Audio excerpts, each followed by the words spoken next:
कर्मा Association पप्पूदा animal rescue टीमचे कार्य कौतुकास्पद। कोल्हापुरात दत्त जयंतीनिमित्त मंदिरामध्ये भक्तिमय वातावरण अनुभवायला मिळत असताना प्राणीप्रेमाचे एक प्रेरणादायी उदाहरण वाशी, गांधीनगर आणि कोल्हापूर शहरात पाहायला मिळालं। दत्त जयंती ही भक्ती, करुणा आणि दयाभावाचा संदेश देणारी असल्याचं सांगितलं जातं।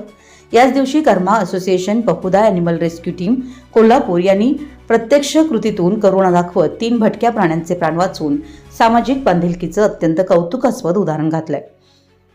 वाशी परिसरात एका डॉगच्या पायात अज्ञात व्यक्तींनी ससे पकडण्यासाठी ठेवलेल्या फाशात पाय अडकला होता।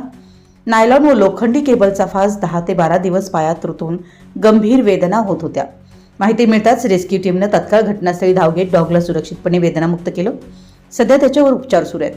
गांधीनगरमध्ये रेल्वेच्या धडकेत जखमी झालेल्या एका पिलाला स्थानिकांकडून माहिती मिळताच रेस्क्यू टीमने वेळेवर मदत केली।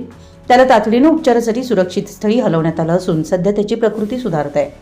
वृषाली हॉटेलजवळील एका रेडीला 4 व्हीलर वाहन धडक दिल्याची माहिती मिळाल्यावर कर्मा असोसिएशनच्या सदस्यांनी तत्काळ रेस्क्यू करून त्याला कोल्हापूर पांजरपोळ इथं उपचारासाठी दाखल केलं। सध्या त्याला योग्य काळजी दिली जाते। दत्त जयंतीच्या दिवशी प्राण्यांची सेवा करत 3 जीवांचं संरक्षण करणारे हे कार्य समाजासाठी प्रेरणादायी आहे। असं अनेक ठिकाणी दत्तच्या सोबत श्वानांची पूजा केली जाते, परंतु प्रत्यक्ष उपचार करून जखमी प्राण्यांना सुरक्षितता देणे ही खरी करुणा असल्याचा संदेश या कार्यातून स्पष्ट झालाय। आपल्या परिसरातील महत्त्वाच्या बातम्या पाहण्यासाठी आमच्या नवसंकेत न्यूज चॅनलला YouTube वर सबस्क्राइब करा आणि बेल आयकॉन प्रेस करा।